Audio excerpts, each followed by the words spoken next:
Parfois, on a juste envie d'un bon gâteau tout simple, le genre gâteau grand-mère que l'on peut grignoter quand on veut, du petit déjeuner au dîner. Alors moi, le vendredi, je prépare à l'avance mon gâteau aux poires et aux fruits secs, sans compter que ce week-end, j'ai des copains pour un brunch. Bon, entre nous, le gâteau est très simple à préparer, mais la réussite de la recette tient au respect des proportions. D'abord, on commence par mélanger 150 g de farine, voilà.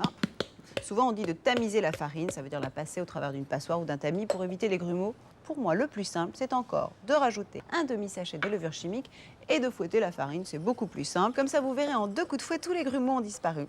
Alors, à partir de là, qu'est-ce qu'on va rajouter? Le sucre. Moi, je préfère utiliser de la vergeoise blonde, qui est un sucre non raffiné ou très peu raffiné.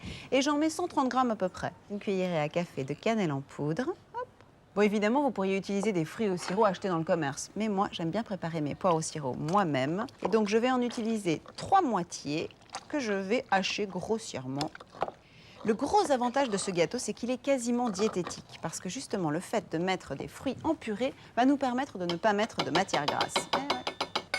Donc, mes 3 demi-poires au sirop, hop, c'est parti. Dans le mélange, je vais rajouter 3 cuillères à soupe de sirop d'érable, mes raisins secs que j'ai fait mariner dans le rhum. Hop, on pourrait le laisser dans le gâteau, mais ça ferait un peu flan. Donc, je les égoutte. Alors là, je compte 80 g de raisins secs. Qu'est-ce qui me manque? Ah, les œufs, j'allais les oublier. 3 œufs entiers. Hop, pas compliqué. Et voilà. Et enfin, bon, là c'est facultatif, mais moi je trouve que c'est plutôt sympathique quand on tombe comme ça au détour d'une bouchée. 80 g de noix. Direct.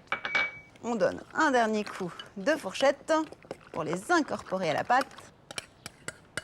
Et la dernière étape, bah évidemment, c'est la cuisson. Tout doux, sans agressivité. Four moyen, thermostat 5-6, 170 pendant 50 minutes. Pour servir, je verse un peu de crème fouettée au centre et je rajoute quelques fruits frais, façon Savarin. Et c'est marrant, je ne m'explique jamais pourquoi tout d'un coup, les copines ont un énorme appétit.